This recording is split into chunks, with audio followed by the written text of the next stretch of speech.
প্রিয় শিক্ষার্থী, নবম এবং দশম শ্রেণীর অনলাইন গণিত ক্লাসে তোমাদের সবাইকে স্বাগত জানাচ্ছি। প্রিয় শিক্ষার্থী, আমি আজকের ক্লাসে অনুশীলনী 16.1 অর্থাৎ পরিমিতি এর ত্রিভুজের ক্ষেত্রফল সংক্রান্ত যে অধ্যায়টি আছে সেই অধ্যায় নিয়ে আলোচনা করব। প্রিয় শিক্ষার্থী, আমি অমিত সরকার, প্রভাষক, উচ্চতর গণিত, Khulna collectorate public school and college.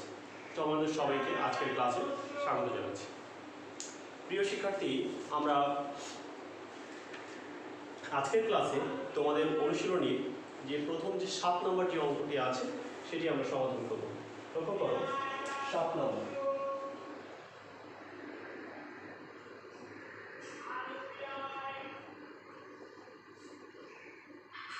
এখানে দেখছি যে একটি সমদ্বিবাহু ত্রিভুজের সমান সমান বাহুর দৈর্ঘ্য। দেখি আমরা সমদ্বিবাহু ত্রিভুজটা কেমন। সমদ্বিবাহু ত্রিভুজ লক্ষ্য করো, দ্বিবাহু ত্রিভুজ হলে একটা বাহু সমান হয়। তাহলে সমান সমান বাহুর দৈর্ঘ্যকে দেখো আমরা এ দিয়ে চিহ্নিত করি, আর যেটি আছে ভূমি এটিকে কিন্তু আমরা বি দিয়ে চিহ্নিত করি। তাহলে দেখো একটা সমদ্বিবাহু ত্রিভুজের ক্ষেত্রে আরও তোমাদের শেখানো আছে একটি সমদ্বিবাহু ত্রিভুজের ক্ষেত্রফলটা আসলে কিভাবে নির্ণয় করতে হয় সেটি কিন্তু আমি প্রমাণ করেও তোমাদের দেখিয়েছি। b/4 ক্ষেত্রফল দেখো হচ্ছে b/4 into square root over of 4a² minus হচ্ছে b²। আবার বলছি, তাহলে হচ্ছে b/4 into square root over of 4a² minus b²। এটি হচ্ছে একটি সমদ্বিবাহু ত্রিভুজের ক্ষেত্রফল। এখানে দেখো ভূমি হচ্ছে b আর সমান সমান বাহুর দৈর্ঘ্যটা হচ্ছে a। সমান সমান বাহুর দৈর্ঘ্য হচ্ছে যে দুটো বাহু সমান হয়, সমান সমান বাহুর দৈর্ঘ্যটা a আর ভূমি হচ্ছে b। তাহলে একটি সমদ্বিবাহু ত্রিভুজের ক্ষেত্রফল b/4 into square root over of 4a² minus b²। এই সূত্র আমি তোমাদের নিচে প্রমাণ করে দেখিয়েছি। তাহলে দেখো আমরা শুরুতে লিখব, দেওয়া ধরে লিখতে পারি। দেখো সমদ্বিবাহু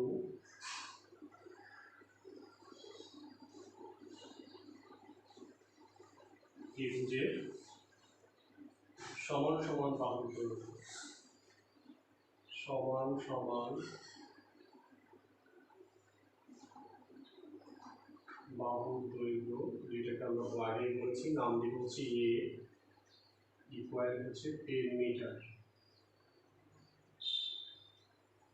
এবং দেখো আরেকটা সর্বশেষ যেটা বলেছে ভূমির দৈর্ঘ্য, তাহলে আমরা লিখি ভূমি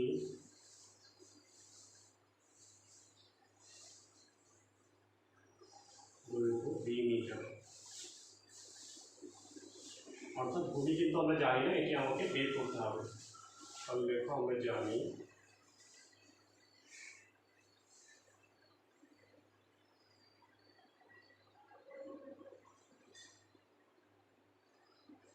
সমদ্বিবাহু ত্রিভুজের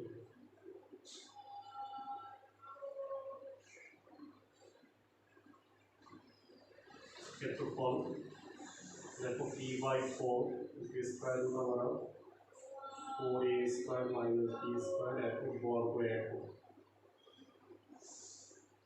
তাহলে দেখো এটা যদি এত বর্গ একক হয় তাহলে সেক্ষেত্রে আমরা যে কাজটি করতে পারি, প্রশ্ন মতে বা শর্ত মতে আমরা কি লিখতে পারি,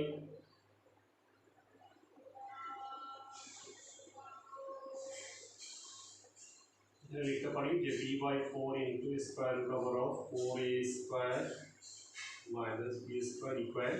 এখানে দেখো তোমাকে একটা ক্ষেত্রফল দেওয়া আছে, সেটি হচ্ছে 48। এখন যদি দেখো এই জায়গাগুলোতে আমরা মান বসিয়ে দিই, থাকলো b/4, 4কে আমরা ওই পাশে একবারে গুণ করে দিই, যে b into square root over of 4 into, লক্ষ্য করো এর মান হচ্ছে 10, 10কে স্কোয়ার করলে হচ্ছে 100, তাহলে তারা যদি 4 দিয়ে গুণ করে দিই তাহলে এখানে দেখো একবারে কিন্তু 400 হয়ে যাচ্ছে। 400 মাইনাস এখানে দেখো b² ইকুয়াল, এখানে যেটি আছে আমরা 48, এটাকে আমরা গুণ করবো নিশ্চয় হচ্ছে 4 দিয়ে, তাহলে থাকে 192। এখন দেখো আমাকে যদি উভয় পক্ষে রুট উঠাতে হয় তাহলে উভয় পক্ষে অবশ্যই আমাকে বর্গ করতে হবে। উভয় পক্ষে বর্গ করার পর আমরা যদি মিডল টার্ম ব্রেক করি তাহলে কিন্তু আমাদের ম্যাথটি হয়ে যাবে। তাহলে দেখো এখানে কিন্তু একটু বড় ক্যালকুলেশন আছে। আমরা উভয় পক্ষে যদি বর্গ করি, দেখো এইটাকে মাথায় স্কোয়ার চলে আসবে, b² ইন্টু এখানে দেখো এটা আছে 400 মাইনাস b², আর এখানে যেটা আছে 192 192 স্কোয়ার, একে যদি স্কোয়ার করো তাহলে আসে এখানে 36864। একটু বলেছি আগে একটু বড় টার্ম চলে আসবে। দেখো এখানে যেটা থাকে বি স্কোয়ার, এর সাথে একবার 400 গুণ করবো, তার মানে এখানে হবে 400 বি স্কোয়ার মাইনাস এখানে যেটা হলো b to the power 4 equal 36864। দেখো সবগুলোকে মনে মনে ডান পাশে নিয়ে যাই, তাহলে মাইনাস চিহ্ন কমন নেওয়া লাগে না, মনে মনে ডান পাশে নিয়ে লিখবো বাম পাশে। এটাকে ডান পাশে নিয়ে গেলে আসলে বি টু দ্য পাওয়ার 4, কিন্তু লিখলাম বাম পাশে। এটাকে যদি ডান পাশে নিয়ে যাও তাহলে দেখো মাইনাস 400 বি স্কোয়ার, আর এটা তো ডান পাশে আছে প্লাস 36864, এটা ইকুয়াল 0। আচ্ছা এই পর্যন্ত দেখা যাচ্ছে কিনা এটা একবার শিওর হবো। হ্যাঁ দেখা যাচ্ছে সুন্দরভাবে। এখন দেখো যে বৃহৎ যে মিডিল টার্ম ব্রেকটি হয়েছে সেটি কিন্তু এটি যদি প্র্যাকটিস না করো তাহলে কিন্তু কোনোভাবেই এটি তোমরা করতে পারবে না, ঠিক আছে? দেখো এই যে 36864 অর্থাৎ 34864, এটাকে দেখো মিডিল টার্ম ব্রেক করে কীভাবে 400 বানাবো, এটা কিন্তু অবশ্যই একটু বারবার প্র্যাকটিস করতে হবে, তা না হলে কিন্তু কোনোভাবেই এটি তোমরা করতে পারবে না। তাই এইটাকে দেখো ভেঙে ভেঙে যদি অনেকক্ষণ ধরে করতে চাও তাহলে অনেকক্ষণ সময় লাগবে। আমি এখানে একটু লিখে দিচ্ছি কি হবে, যেটা হবে যে b to the power 4 minus এখানে হবে 256 বি স্কোয়ার, এরপরে আবার লিখে হচ্ছে মাইনাস 144 বি স্কোয়ার। এটা যদি ভেঙে ভেঙে দেখানো অবশ্যই যাবে 36864। তাহলে দেখো এই দুটো মিলেই কিন্তু আমাদের এটা হচ্ছে 400 হয়ে যাচ্ছে। আমরা এখান থেকে যেটা আছে যে বি স্কোয়ারটা কমন নিতে পারছি, তাহলে এখানে থাকলো হচ্ছে বি স্কোয়ার মাইনাস 256 মাইনাস 144, এটা কমন নাও, তাহলে এখানে থাকলো হচ্ছে বি স্কোয়ার মাইনাস, এটাকে যদি আমরা ভাগ দিই 144 দিয়ে তাহলে থাকবে হচ্ছে 256 ইকুয়াল হচ্ছে 0। তার মানে আমরা এখান থেকে দেখতে পাচ্ছি একটা হচ্ছে বি স্কোয়ার মাইনাস 256 আর এটা হচ্ছে বি স্কোয়ার মাইনাস 144 ইকুয়াল 0। তাহলে দেখো এখান থেকে আমাদের দুইটা রাশির গুণফল 0 আসছে। আমরা নিশ্চয়ই এখান থেকে ক্যালকুলেশন করতে পারবো দুইটা রাশির গুণফল সমান 0 হলে আমরা কি লিখি, নিশ্চয়ই তোমাদের জানা আছে। লিখবো হয় বি স্কোয়ার মাইনাস 256 ইকুয়াল 0। তার মানে আমরা এখান থেকে লিখতে পারি বি স্কোয়ার ইকুয়াল 256। এখন তোমরা যদি স্কোয়ার রুট ওভার 256 দাও, এটা যদি সবার আমার জানা টার্ম 16 কে স্কোয়ার করলে এটা হয়, তাহলে বি ইকুয়াল দেখো 16 হচ্ছে। অথবা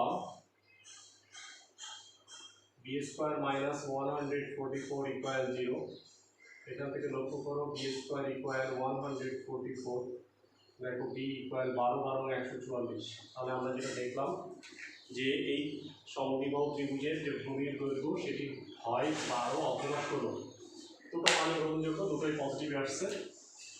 তাহলে লিখি অতএব ভূমির দৈর্ঘ্য 16 অথবা 12 মিটার, এটাই অ্যান্সার। আশা করি তোমরা বুঝতে পেরেছো এই ম্যাথটি। এরপরে যে ম্যাথটি আছে সেটি দেখো আবার আরেকটি বড় ম্যাথ, ক্লাসগুলো সবই বড় বড় ম্যাথ। আমরা এখন 8 নম্বর ম্যাথটি সমাধান করব। কি আছে 8 নম্বর ম্যাথটিতে?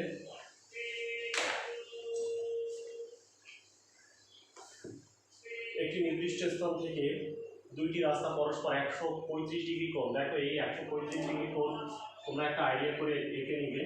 দেখো এইটুকু যদি হয় এটা 90, তার মানে আমরা এভাবে বলতে পারি এটা হচ্ছে 135 ডিগ্রি কোণ। আমি ছবিটা আরেকটু উপরে আঁকি।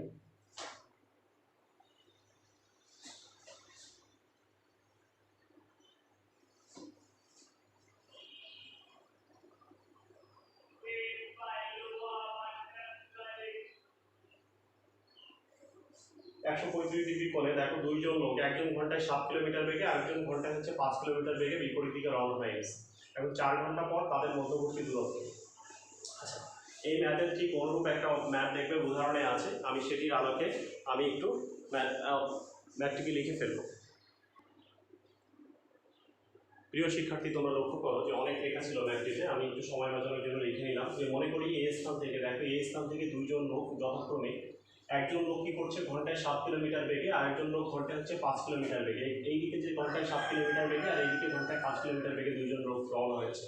এরপরে তোমাদের বইতে যেটি বলে দেওয়া আছে যে এরপরে এখানে স্পষ্ট করে লেখা আছে যে 4 ঘন্টা পর, ঠিক দেখো 4 ঘন্টা, এদিকে যদি ঘন্টায় 7 কিলোমিটার বেগে রওনা হয় কেউ, তাহলে যেটি এখন আমরা এরপরে নির্ণয় করব যে ঘন্টায়, এখানে দেখো ঘন্টায় 7 কিলোমিটার বেগে প্রথমজন এখান থেকে রওনা হচ্ছে 4 ঘন্টায়, তাহলে 4 7 28 কিলোমিটার, অর্থাৎ এদিকে সে 28 কিলোমিটার যাবে। আর এদিকে ঘন্টায় আসলে 5 কিলোমিটার বেগে, ঘন্টায় 5 কিলোমিটার বেগে আরেকজন ব্যক্তি রওনা হচ্ছে, সে যদি 4 ঘন্টা পর চারিপাশে 20 কিলোমিটার পরে সে সি বিন্দুতে পৌঁছায়, সেই কথাগুলো উপরে লেখা আছে। তো 4 ঘন্টা পরে তাদের মধ্যবর্তী দূরত্ব যদি বলি, একজন এখানে বসে আছে আরেকজন এখানে বসে আছে, তাহলে এখান থেকে এইটুকুর যে মধ্যবর্তী দূরত্ব সেটি হচ্ছে 4 ঘন্টা পরে তাদের মধ্যবর্তী দূরত্ব। এখন দেখো আমরা যে কাজটি করবো, এখান দিয়ে একটা লম্ব টানবো। যেমন দেখো এই দূরত্ব যদি আমাকে বের করতে হয়, তাহলে এখানে একটা সমকোণ তৈরি করতে হবে। সমকোণ তৈরি করলে দেখো এই বড়টা একটা সমকোণ ত্রিভুজ হয়ে গেল, তার অতিভুজ হচ্ছে বিসি, তারপরে অতিভুজটা কিন্তু আমরা বের করতে পারবো। তার মানে এখানে একটা নতুন করে নাম দিব, সেটাকে নাম দিলাম এটা। আমরা এখান থেকে খুব সহজে লিখব সিডি লম্ব বিআর, খুব সহজ করে লিখলাম। দেখো এখন যে যে জিনিসগুলো তুমি এখান থেকে দেখো, ইএবি আগে আমি লিখে ফেলেছি, ইএবি যে আমি বলছিলাম যে 1 ঘন্টায় যায় হচ্ছে 7 কিলোমিটার, তাহলে 4 ঘন্টায় যাবে কত, এত কিলোমিটার, তাহলে 428 কিলোমিটার। এরপরে দেখো আমরা যদি বলি এসি কত, এসি এই পথে হচ্ছে 1 ঘন্টায় যায় 5 কিলোমিটার, তাহলে 4 ঘন্টায় যাবে কত, এবং আরেকটা যে কোণ দেওয়া আছে লক্ষ্য করো, ডিএসি কোণ সমান সমান 135 ডিগ্রি। ভালো কথা। অতএব এটা যদি 135 ডিগ্রি হয়, দেখো পুরোটা একটা সরল কোণ, তাহলে আমরা বলতে পারি যে কোণ সিএডি কোণ, সরল কোণ 180 ডিগ্রি মাইনাস 135 ডিগ্রি। দেখো 180 থেকে যদি আমরা 35 ডিগ্রি বাদ দিই, তাহলে সেখানে আমাদের যে কোণটি থাকে সেটি হচ্ছে 45 ডিগ্রি। তারপরে আমরা এটা জানতে পারলাম যে এই কোণটি হচ্ছে আমাদের 45 ডিগ্রি। এখন দেখো তোমাদের আমি ত্রিকোণমিতি পড়িয়েছি, এটা একটা, এখন এইটা একটা দেখো, এইটা একটা সমকোণী ত্রিভুজ যার অতিভুজ জানা, তাহলে অতিভুজের সাথে তুমি যদি একবার লম্বের সম্পর্ক নাও, দেখো সাইন নিচে লিখতে পারি, এখানে দিই এখন সাইন, আর প্রথমে যে কোণটি দেব সিএডি কোণ। দেখো সাইন থিটা সমান সমান তোমরা জানো লম্ব, লম্ব মানে এখানে কি দেখো সিডি বাই অতিভুজ, অতিভুজ হচ্ছে আমরা লিখলাম এসি, সাইন 45 ডিগ্রি। আচ্ছা সিডি কত আমরা যে কোনো একটা জানি, দেখো সিডি আমরা হচ্ছে জানি না, তাহলে সিডিটা আমরা বের করতে চাই। ওকে, আর এসি, এসি লক্ষ্য করে, এসি কিন্তু আমরা এখান থেকে জানি, এসি ইকুয়াল হচ্ছে 20। এখন দেখো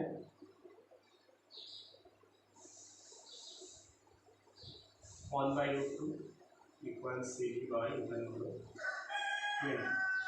এখন এখান থেকে আমরা দেখতে পাচ্ছি যে আমরা যদি এখান থেকে দেখো সিডি বের করতে চাই, অর্থাৎ সিডি মানে এখানে CD into root two equal 20 থাকে, তাকে যদি অর্থাৎ 20কে যদি রুট টু দিয়ে ভাগ করে দাও, তাকে এভাবে চিন্তা করতে পারো 2 ইন্টু 10 হলো 20, আবার 2 মানে কি একটা রুট টু ইন্টু আরেকটা রুট টু, তাকে যদি রুট টু দিয়ে ভাগ দাও একটা একটা কেটে গেল, তার মানে থাকলো এখানে দেখো 10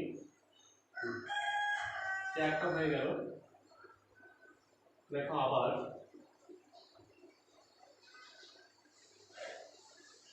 আরেকটা বের করতে চাই আমরা, যে এখান থেকে আমরা সিডি পেয়ে গিয়েছি, আবার এডিটা আমরা বের করতে চাই, তাহলে এবার কজের সম্পর্ক নিতে পারবো যে কজ সিএডি, কজের ক্ষেত্রে কি ভূমি, ভূমি মানে হচ্ছে এডি বাই হচ্ছে এসি।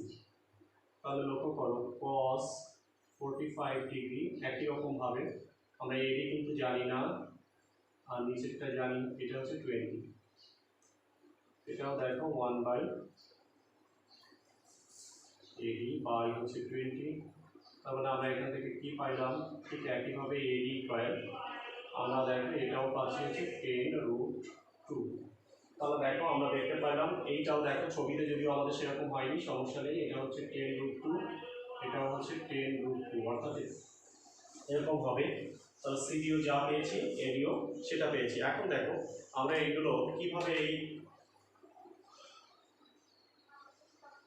4 ঘন্টা পরে তাদের মধ্যবর্তী দূরত্ব যেটি বিসি সেটি আমরা কিভাবে বের করতে পারি লক্ষ্য করো।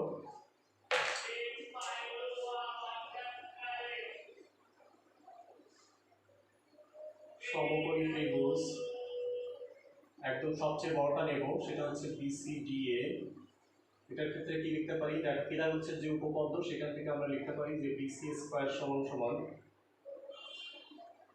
বিডি স্কয়ার প্লাস এখানে দেখো সিডি স্কয়ার। বিডি কে ভেঙে দেখো, বিডি কে ভেঙে ভেঙে কিভাবে লেখা যায়, এখান থেকে এইটুকু এটার নাম হচ্ছে এবি প্লাস এখান থেকে এইটুকু এর নাম হচ্ছে এবি প্লাস এবি তার স্কয়ার, এর সাথে আছে সিডি।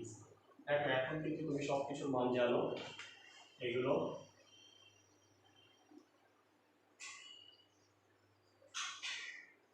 এবি মানে কত, আমরা এখানে লিখব 28 প্লাস এডি যেটা আসছে সেটা হচ্ছে 10√2 প্লাস এটাও দেখো। এবার আমি একটু ক্যালকুলেটরে হেল্প নেব, এই যে এইটাকে বর্গ করার পর এইটাকে বর্গ আর এটাকে বর্গ করার পর কত আসছে আমি ক্যালকুলেটর ব্যবহার করব।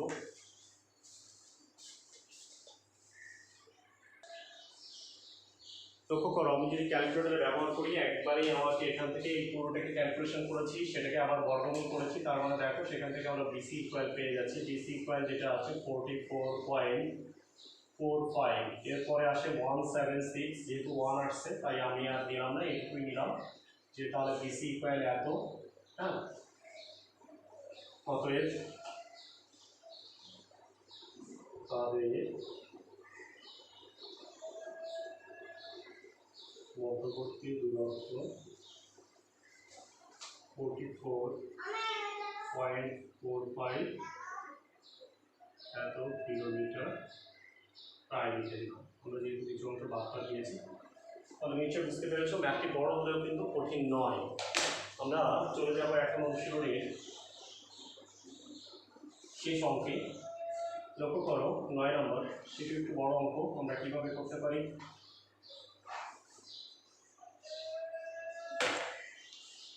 9 নম্বর, এরপর একটা সৃজনশীল আছে, সৃজনশীল একদম সহজ অঙ্ক, তোমরা নিজেরা করতে পারবে।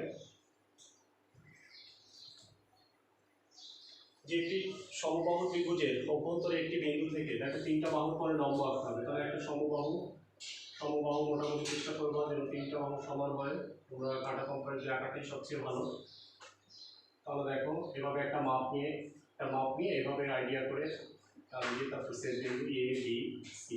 দেখো একটা সমবাহু ত্রিভুজ বলেছি, এর অভ্যন্তরে একটা বিন্দু হতে, তাহলে অভ্যন্তরে এই বিন্দুটা আমরা বলতে পারি এরকম একটা বিন্দু নিয়ে আমি এরকম জায়গায় নিই বিন্দুটা।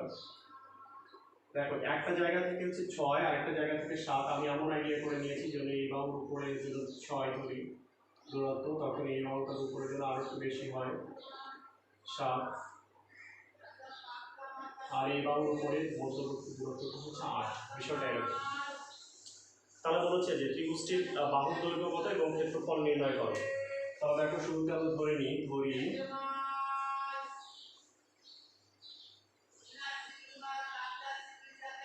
সমবাহু ত্রিভুজের প্রত্যেক বাহুর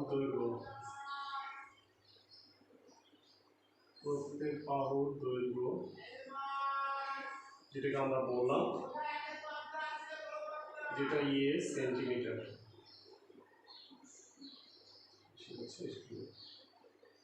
তাহলে যদি সেন্টিমিটার হয়, দেখো প্রত্যেক বাহুর দৈর্ঘ্য, তার মানে আমরা অর্থাৎ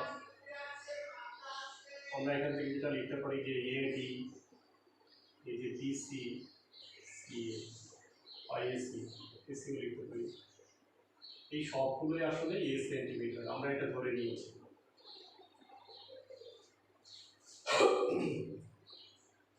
এর অভ্যন্তরে একটা বিন্দু থেকে আমরা সেই বিন্দুটার নাম দিতে পারি একটা।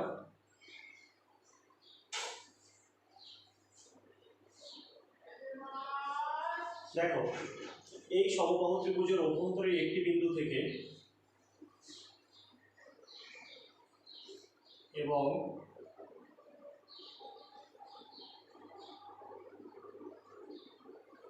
সমবাহু ত্রিভুজের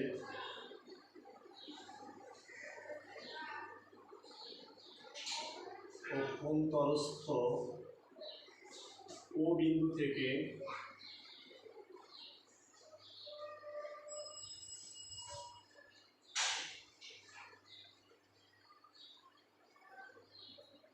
যথাক্রমে বিসি, এসি ও এবি বাহুর উপর,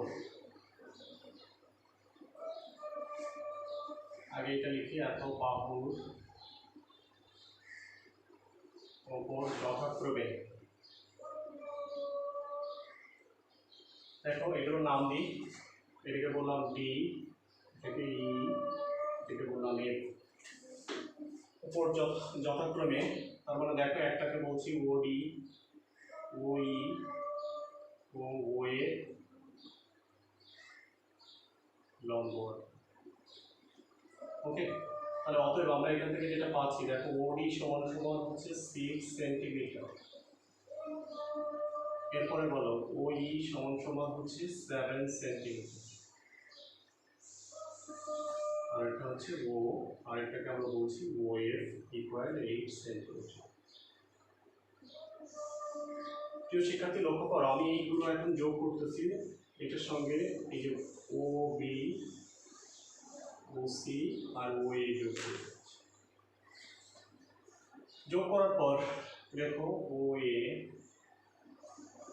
ও বি,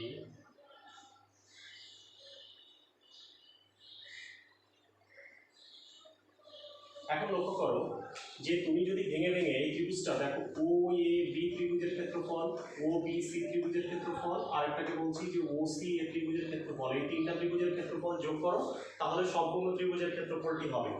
তার মানে আমরা বলতে পারি যে অতএব ত্রিভুজ ক্ষেত্র ত্রিভুজ ও বি সি এর ক্ষেত্রফল প্লাস ত্রিভুজ ক্ষেত্র ওএসি এর ক্ষেত্রফল প্লাস ত্রিভুজ ক্ষেত্র ওএবি এর ক্ষেত্রফল। দেখো আবার বলছি, এইটুকুর ক্ষেত্রফল যোগ এইটুকুর ক্ষেত্রফল যোগ এইটুকুর ক্ষেত্রফল, এই তিনটা করলেই হচ্ছে টোটাল সমবাহু। তার মানে কি বলো, ত্রিভুজ এ বি সি এ, মানে সম্পূর্ণ ত্রিভুজের ক্ষেত্রফল। অর্থাৎ আমাদের সামনে যেটি কি দাঁড়াচ্ছে, প্রথম এই ত্রিভুজের ক্ষেত্রফল হাফ ইন্টু ভূমি গুণ উচ্চতা, তার মানে কি লিখতে পারি, হাফ ইন্টু ভূমি কত ডিসি কিন্তু উচ্চতা কত ভূমি, প্লাস পরেরটার জন্য দেখো হাফ ইন্টু ভূমি, দেখো এসি, উচ্চতা হচ্ছে ওই, এরপরটা দেখো হাফ ইন্টু ভূমি, ভূমিটা হচ্ছে এ বি গুণ উচ্চতা, উচ্চতা আমরা এখান থেকে বলছি ও এফ। আচ্ছা, আর এই সবার শেষে যেটি আছে এটা হচ্ছে কি সমবাহু। সমবাহু কি সূত্র কি বলো, √3/4 এ স্কোয়ার। দেখো এখন যেটি আসছে আমাদের সামনে যে হাফ ইন্টু বিসি মানে কত, বিসি দেখো বিসির মান হচ্ছে এ, তাহলে এর সাথে হচ্ছে একটা এ গুণ, আচ্ছা ওডি মানে কত, ওডি দেখো ওডি সমান সমান এখানে 6 দেওয়া ছিল, প্লাস এখানে যেটা আছে হাফ ইন্টু এ ইন্টু ওই হচ্ছে 7, প্লাস এখানে দেখো হাফ ইন্টু এখানে এ ইন্টু ওএফ, ওএফ মানে হচ্ছে 8 ইকুয়াল, এখান থেকে যেটা থাকলো √3/4 এ স্কোয়ার। দেখো সব জায়গা থেকে আমরা একটা করে এ বাদ দিয়ে দিই উভয় পক্ষে, কারণ এর মান শূন্য না, তাহলে উভয় পাশ থেকে আমি একটা এ বাদ দিয়ে দিতে পারি। তাহলে উভয় পাশ থেকে যদি আমরা একটা এ বাদ দিয়ে দিই, ক্যালকুলেশনে দেখো সুবিধা হয়ে যাবে।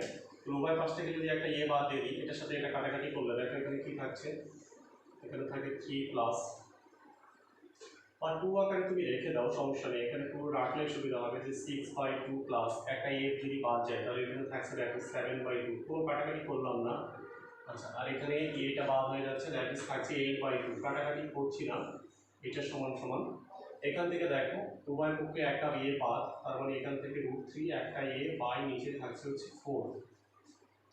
লক্ষ্য করো কত সহজ ক্যালকুলেশন হয়ে গিয়েছে। এখান থেকে দেখো যদি লসাগুটা ইজিলি করা যায়, 2 থাকলে 6 + 7 + 8 ইকুয়াল এখানে √3।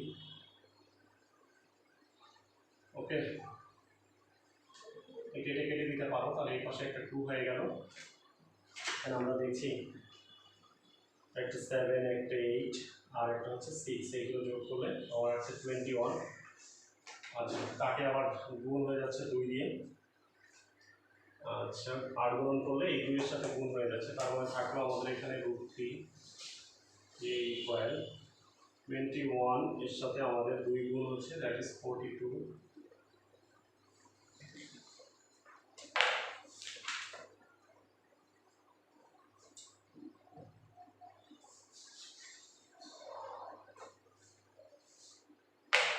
আচ্ছা, তার মানে দেখো এ সমান সমান কত, 3 14 42, অর্থাৎ দেখো 3 × 14 লিখতে পারি আমরা। একে যদি √3 দিয়ে ভাগ করি, দেখো 3 মানে হচ্ছে √3 × √3, একটা একটা যদি কেটে যায় তার মানে থাকে এখানে 14√3। দেখো এ পেয়ে গিয়েছি। এ কি ছিল? সমবাহু ত্রিভুজের এক প্রত্যেকটা বাহুর দৈর্ঘ্য। এখন তোমাকে এখান থেকে ক্ষেত্রফল নির্ণয় করতে বলছে। ক্ষেত্রফলের সূত্র আমরা নিশ্চয়ই জানি, √3/4a²। এখানে বসিয়ে দিলেই কিন্তু অঙ্কটি শেষ হয়ে যাবে। এখন লিখবো অতএব সমবাহু ত্রিভুজের ক্ষেত্রফল √3/4a²। এর জায়গায় মানটা বসাই দিব, তাহলেই দেখো ক্ষেত্রফলটি বের হয়ে গেছে। একদম 10 নম্বর যে অঙ্ক দিয়েছে সেটা খুবই সহজ, তোমরা নিজেরা অবশ্যই সেই অঙ্কটি করতে পারবে। এতক্ষণ ধরে আমার ক্লাসটি যারা দেখেছো সবাইকে অনেক অনেক ধন্যবাদ জানাচ্ছি, এবং আশা করি এই ক্লাসটি দেখার পর তোমরা তোমাদের বইয়ের যে 7, 8, 9, 10 অর্থাৎ 7, 8 এবং 9, 10 নম্বর অঙ্কগুলো নিজেরা সমাধান করতে পারবে। সবাইকে অনেক অনেক ধন্যবাদ জানিয়ে আজকের ক্লাস এখানে শেষ করছি।